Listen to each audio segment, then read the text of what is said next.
Dallas, 1978 to 1991, became a television phenomenon, captivating audiences with its intense drama, family power struggles, and unforgettable characters. Across its 13 seasons, the show introduced viewers to a talented cast whose performances made the Ewing's world feel vividly real and endlessly compelling. Behind the glitz, glamour, and scandal, however, several of these iconic actors have tragically passed away, leaving a profound legacy in television history. In this video, we honor the Dallas stars we've lost, celebrating their remarkable careers, their contributions to the series, and the enduring memories they left with fans worldwide.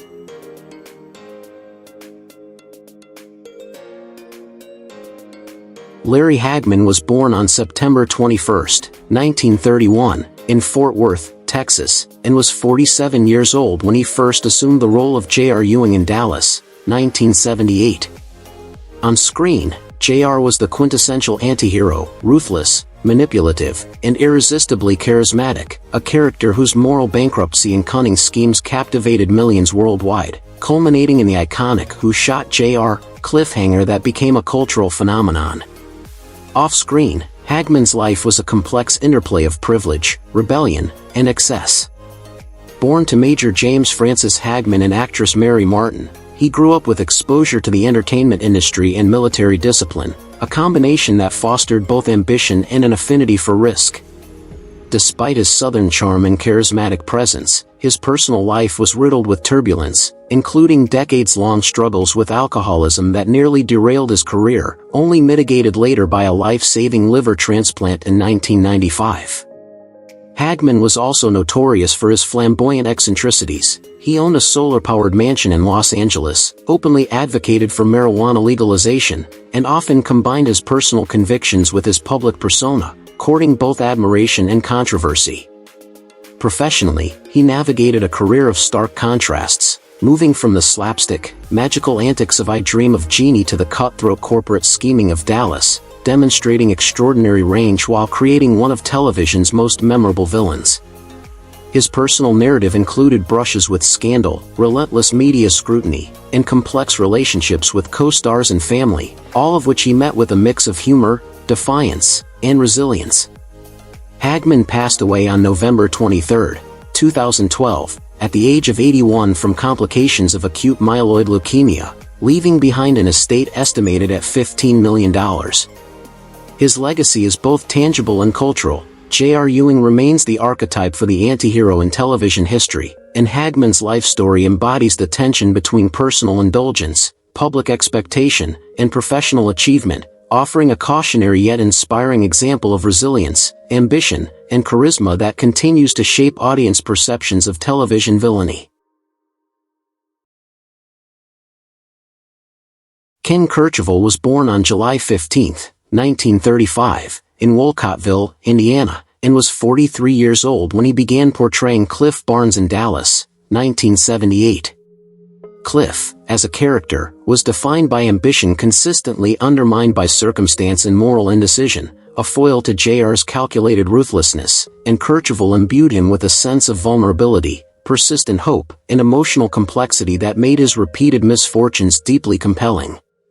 Kercheval's own early life was marked by the economic hardships of rural Indiana and the subtle pressures of growing up in a community with limited opportunities, experiences that shaped his understanding of frustration, perseverance, and the nuanced psychology of envy and rivalry. His personal life was similarly turbulent, surviving lung cancer after having part of his lung removed in 1994 challenged both his physical and mental resilience, while a failed popcorn business venture became a cautionary episode in his financial life, creating legal and emotional complications with a business partner that lingered for years.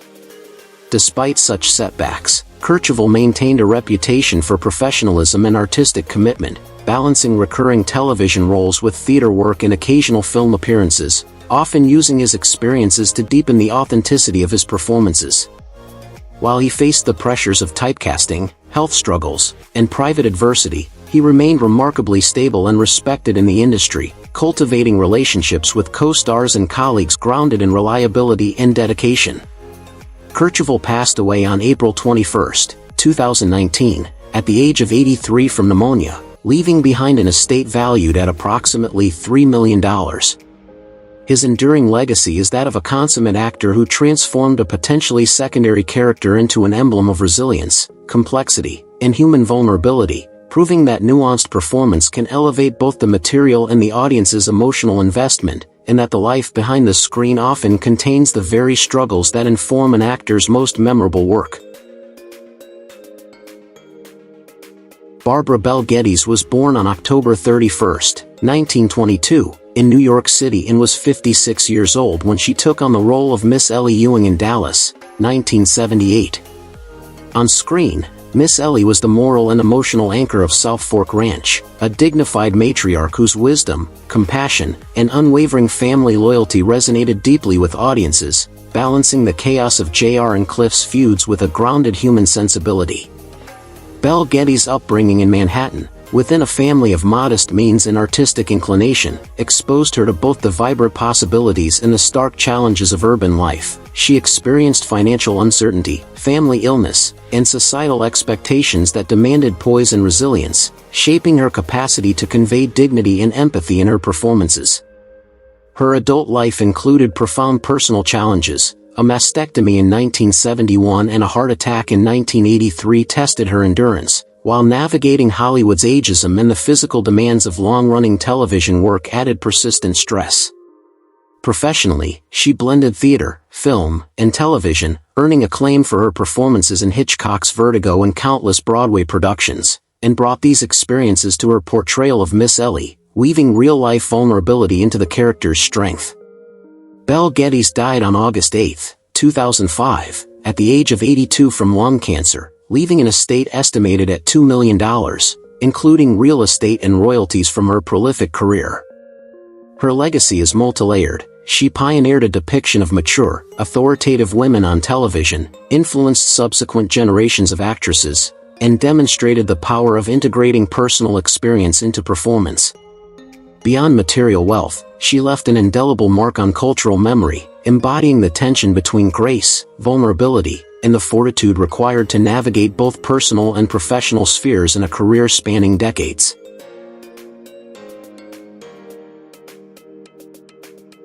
Howard Keel, born on April 13, 1919, in Gillespie, Illinois, was 62 years old when he joined Dallas in 1981 as Clayton Farlow, the imposing yet gentle oil baron whose marriage to Miss Ellie brought a stabilizing influence to the chaotic Ewing family. On screen, Clayton was a man of honor and quiet authority, whose gravitas and moral center often contrasted with the scheming and betrayals around him, earning him both admiration and respect from viewers. Behind the scenes, Keel's life mirrored the highs and lows of a true Hollywood saga. Born into a modest Midwestern family, he endured the economic instability of the Great Depression, which shaped his drive for security and recognition. Keel rose to fame in MGM musicals of the 1950s, a period of glamour that also exposed him to intense studio pressures, public scrutiny, and the cutthroat politics of Hollywood, including disputes over contracts, casting, and creative control. His personal life was equally eventful. Keel married 3 times, navigated tumultuous family dynamics, and faced health challenges including partial hearing loss and later heart issues, yet he maintained a public persona of charm and resilience. His return to prominence in Dallas represented a second career peak, proving his adaptability and earning him renewed fame across television and international music audiences, particularly in the UK where his baritone voice captivated a new generation. Keel passed away on November 7, 2004, at age 85 from colon cancer, leaving an estate valued around $10 million.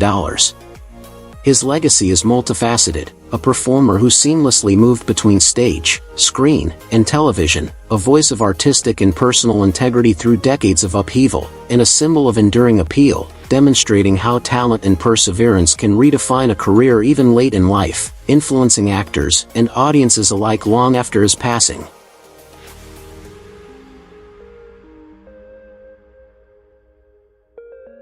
Cheryl Lynn Rettino was born on January 13, 1956, in California and was 23 years old when she began her role as Jackie Dugan on Dallas in 1979, portraying Pamela Ewing's diligent colleague at the store and later Cliff Barnes' steadfast secretary.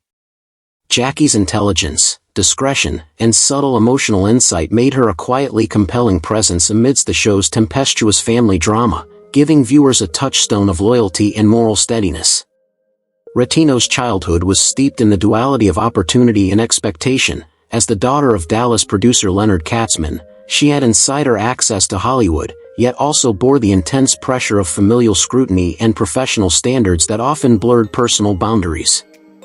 Her youth was marked by both privilege and anxiety, learning early to conceal vulnerability while navigating the dual worlds of private life and public performance. Tragically, Retino's adult life was curtailed by complications from lupus, a chronic autoimmune disease that steadily eroded her health while she maintained professional commitments, often pushing through debilitating fatigue and pain. Despite her illness, she remained beloved by cast and crew for her warmth, dependability, and intelligence, earning respect in an environment often dominated by ego and scandal. Retino passed away on July 3, 1995, at age 39, leaving a modest estate estimated under $500,000. Though her career and life were brief, her legacy endures in the grace and professionalism she brought to her role, the quiet heroism of maintaining dignity and creativity under physical and emotional strain, and the example she set as an actress who navigated nepotism, illness, and personal ambition with poise, leaving an indelible mark on one of television's most iconic ensemble casts. Rosanna Christensen was born on March 11, 1951, in New York City and was 31 years old when she joined Dallas in 1982 as Teresa, the loyal, compassionate maid whose constancy and empathy provided a grounding presence in the turbulent world of South Fork Ranch. Teresa's on-screen role offered subtle strength and emotional resonance, often acting as the silent observer and stabilizing force amid the Ewing family's conflicts, betrayals, and romances, endearing her to audiences over more than 100 episodes. Christensen's early life reflected the mix of opportunity and adversity that would shape her career. Growing up in New York, she was exposed to the arts at a young age while also contending with a fractured family and societal expectations that emphasized resilience, emotional control, and social responsibility. These formative experiences instilled in her the compassion and steadiness that defined her portrayal of Teresa. Off-screen, Christensen balanced acting with spiritual and educational pursuits, becoming an ordained minister and founding an acting school that trained thousands of students, blending mentorship with artistic discipline. Her personal and professional life was not without hardship. She faced the typical stresses of long-term television work, health concerns, and the challenges of guiding students while maintaining a career in a demanding industry. Christensen passed away on July 14, 2022, at Antelope Valley Medical Center in California at age 71, with the cause of death not publicly disclosed, leaving a net worth estimated at $1 million. Her enduring legacy lies in her contributions both to television and to the development of new generations of actors, as well as the quiet, dignified humanity she brought to South Fork Ranch, embodying the vital but often overlooked presence of characters who sustain and humanize a narrative, leaving audiences with a lasting sense of warmth, trust, and emotional truth. George Kennedy, born February 18, 1925, in New York City, was 63 when he joined Dallas in 1988 as Carter McKay, a ruthless, calculating oil tycoon who challenged the Ewing family with cold precision and unflinching strategic maneuvers. On screen, McKay radiated authority, menace, and disciplined intelligence, with Kennedy's commanding presence, deep voice, and imposing stature amplifying the tension and stakes inherent in the business and personal conflicts of the series. Kennedy's childhood was framed by hardship. Growing up in New York City with modest means, he faced the death of his father at a young age, frequent relocations, and the challenges of urban life during the Great Depression, all of which instilled resilience, adaptability, and a relentless drive for self-improvement. Life-altering events continued into adulthood. Kennedy served in World War II, earning 2 Bronze Stars, yet returned to civilian life grappling with the trauma of combat. Professionally, he endured typecasting, intense competition, and the physical and emotional demands of portraying tough, morally complex figures across film and television. His personal life was similarly punctuated by loss and adjustment, including the deaths of close friends, health struggles in later years, and the balancing of fame with a commitment to family and private life. After adversity, Kennedy pursued excellence, securing an Oscar for Cool Hand Luke, appearing in over 100 films, and cementing his reputation as a versatile and disciplined actor whose life experiences informed every performance. He died on February 28, 2016, at age 91 from heart disease, leaving an estate valued at $5 million, including real estate, investments, and intellectual property rights. Kennedy's enduring legacy encompasses tangible wealth, artistic achievement, and cultural influence, with a body of work that reflects resilience, military honor, and the power of channeling life's challenges into compelling performance, while the untold stories of personal hardship, battlefield experiences, and perseverance enrich the portrait of a man whose impact extended far beyond the screen. Morgan Woodward was born on September 16, 1925, in Fort Worth, Texas, and was 55 years old when he joined Dallas in 1980 as Marvin "Punk" Anderson, the loyal friend and steady advisor to Jock Ewing. Punk Anderson embodied rugged Texan integrity and old-school oilman sensibilities, acting as a moral compass and grounding force amid the show's ceaseless family betrayals and corporate scheming. Woodward's early life was steeped in the hardships of the Great Depression in Texas, coupled with the discipline and stoicism of a family with deep military roots, which shaped his resilient, no-nonsense personality. He served honorably in World War II and the Korean War, experiences that left him both physically and emotionally scarred, yet instilled a profound work ethic and a capacity to endure adversity. Woodward's acting career, defined by roles in Gunsmoke, Bonanza, and the iconic silent menace Boss Godfrey in Cool Hand Luke, was punctuated by professional rivalries, grueling shoots, and the constant need to prove himself against younger, more charismatic actors. Though he had no public scandals, colleagues noted his perfectionism and intense presence, which sometimes intimidated co-stars and directors alike. Personally, he faced periods of solitude, complicated relationships, and the quiet grief of witnessing friends fall victim to illness and the pressures of Hollywood. After Dallas, Woodward continued acting sporadically while engaging in veterans advocacy, using his platform to support fellow servicemen. He passed away on February 22, 2019, in Hollywood Hills, California, at the age of 93.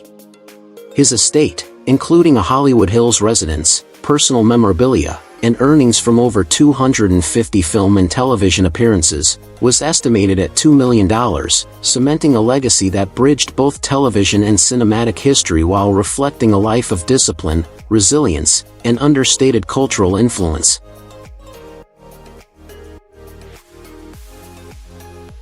Jim Davis, born August 26, 1909, in Edgerton, Missouri, was 69 when he assumed the role of Jock Ewing in Dallas, 1978, the gravel-voiced patriarch whose self-made status, fierce loyalty, and protective instincts anchored the Ewing family saga.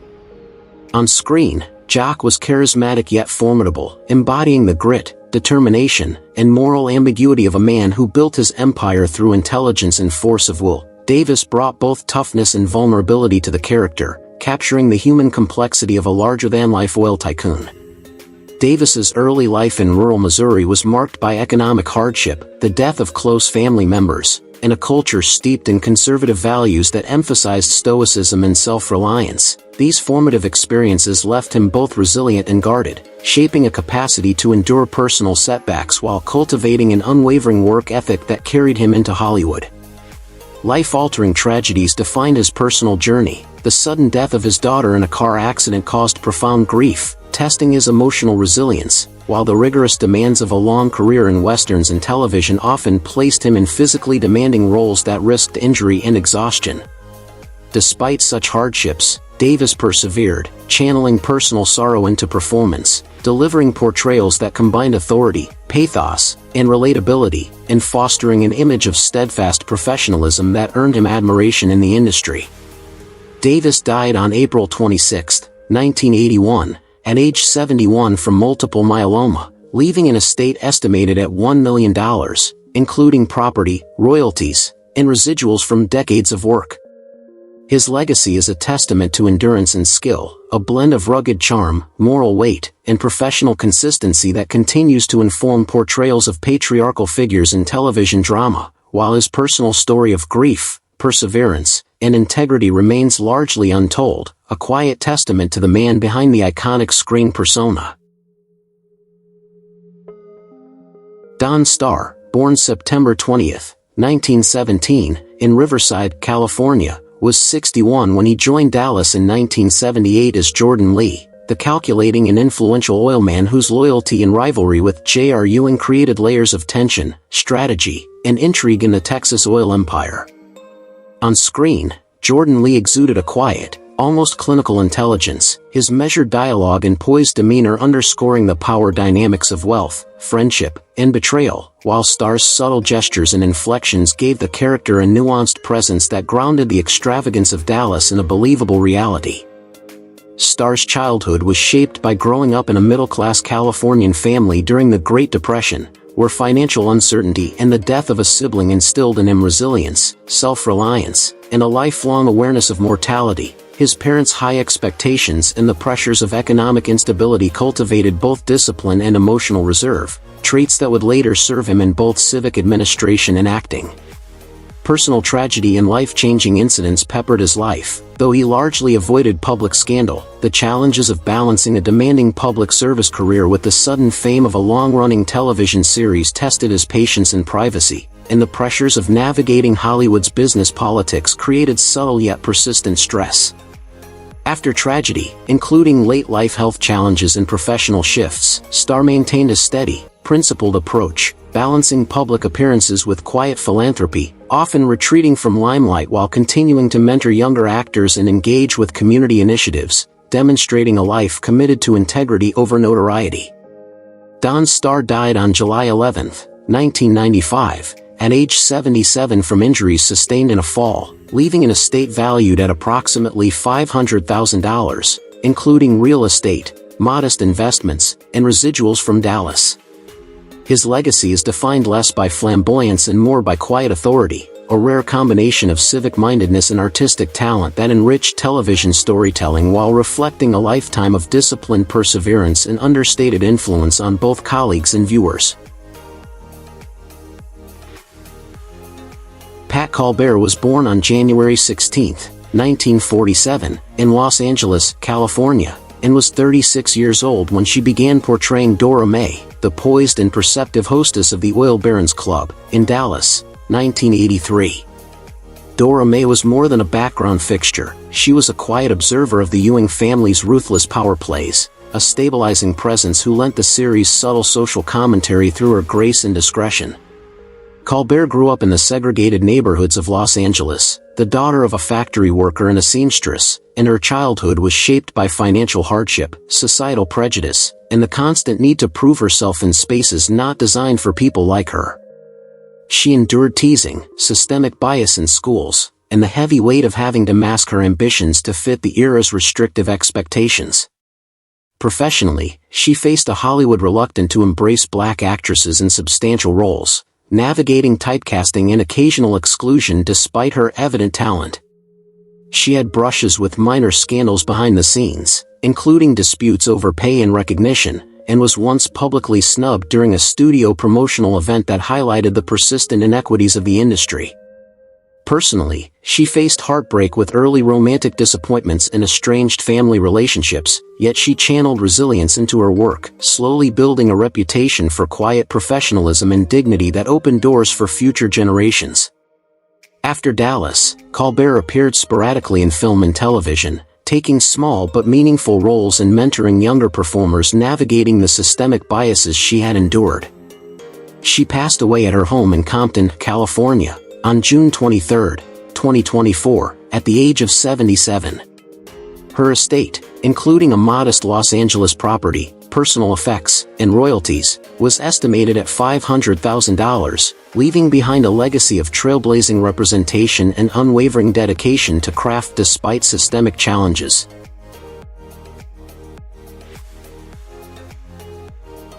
George Petrie was born on November 16, 1912, in New Haven, Connecticut, and was 66 years old when he began playing Harve Smithfield, the Ewing family's trusted attorney, in Dallas, 1979.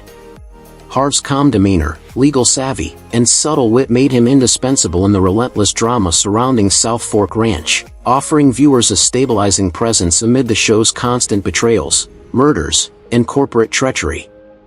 Petrie's childhood in New Haven was shaped by modest means and the loss of a sibling during his early years, events that instilled a cautious, introspective approach to life and an acute awareness of mortality and responsibility. He pursued radio and stage work with single-minded determination, navigating a career marked by fluctuating fame, the precariousness of live theater, and occasional disappointments in television, such as pilots that were never picked up or recurring roles that ended abruptly. Though Petrie had no public scandals, he experienced private professional tension, including disputes over typecasting and creative input, and endured the personal sorrow of divorce and estrangement from family members.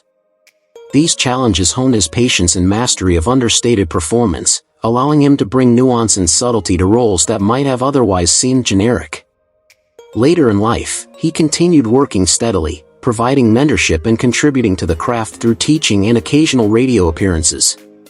George Petrie died from lymphoma on November 16, 1997, his 85th birthday, in Los Angeles.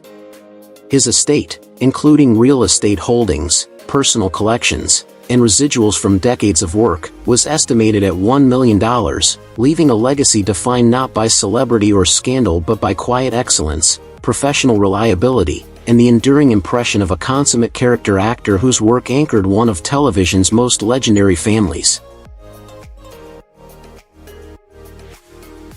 Dak Rambo was born on November 13, 1941, in Early Mart, California, and was 44 years old when he joined Dallas in 1985 as Jack Ewing, the smooth, ambitious, and charming cousin of J.R. Ewing, whose calculating maneuvers and occasional moral dilemmas drew him into the volatile center of the Ewing family oil empire. Jack's character blended charisma with vulnerability, captivating viewers who empathized with his ambition yet understood his internal conflict amid the ruthless family dynamics. Behind the screen, Rambo's life was marked by both tragedy and courage. He and his identical twin, Dirk, were born into a modest California family, and Dak's formative years were shadowed by his brother's untimely death in a car accident in 1967, an event that left Dak profoundly shaken and deeply introspective. Early in his career, Rambo navigated Hollywood's typecasting pressures, appearing in soap operas like All My Children and numerous guest roles, but often encountering a combination of personal disappointment and professional limitations, which he countered with resilience and a quiet determination to define his own path. His personal life later made headlines when he publicly revealed in 1991 that he was HIV positive and bisexual, a courageous disclosure in an era when stigma was pervasive, making him one of the very few actors willing to openly confront both sexuality and disease in the public eye. The announcement provoked shock, curiosity, and admiration in equal measure, and it highlighted Rambo's willingness to use his platform to raise awareness and challenge Hollywood's silence around such issues. Despite declining health, he remained engaged with fans and charitable causes, demonstrating an enduring dignity and grace. Rambo passed away on March 21, 1994, at the age of 52 from complications related to AIDS. At the time of his death, his estate was estimated at around $1 million, including earnings from decades of work in television, modeling, and endorsement deals. James Edward Brown was born on March 22, 1920, in Desdemona, Texas, and was 59 years old when he began portraying Detective Harry McSween in Dallas in 1979, the morally ambiguous lawman whose allegiance often shifted with the winds of bribery, corruption, and power, offering a gritty counterpoint to the glamorous and ruthless Ewing dynasty. McSween's presence provided tension and realism, allowing audiences to glimpse the morally compromised mechanisms that kept the oil empire's conflicts in motion, and Brown's performance imbued the character with understated menace and professional cunning. Growing up in rural Texas during the Great Depression, Brown endured economic hardship and a conservative upbringing, witnessing firsthand the ways in which community judgment and scarcity could shape an individual's pragmatism and cynicism, traits he later infused into his portrayal of McSween. Brown's early career included steady work in film and television, most notably as Lieutenant Rip Masters in The Adventures of Rin Tin Tin, and though he avoided scandal, he faced intermittent professional uncertainty and the occasional typecasting that challenged his ability to secure substantial roles. Personal life incidents were subtle but impactful: the pressures of travel, long shooting schedules, and the need to maintain a public image while privately dealing with aging and health concerns weighed on him, though he remained dignified and committed to craft. His journey after decades of work was marked by steady professionalism rather than flamboyant triumph, reflecting a life devoted to performance and reliability rather than celebrity. Brown passed away on April 11, 1992, at age 72 from lung cancer, leaving an estate estimated at $1 million, consisting largely of earnings from decades of screen work and a modest investment in real estate. Though time has passed, the laughter they gave us still echoes. The cast of Dallas brought joy to millions, and even though some of them are no longer with us, their performances live on. As we remember those we've lost, we also celebrate the legacy they left behind, one that continues to entertain and connect generations.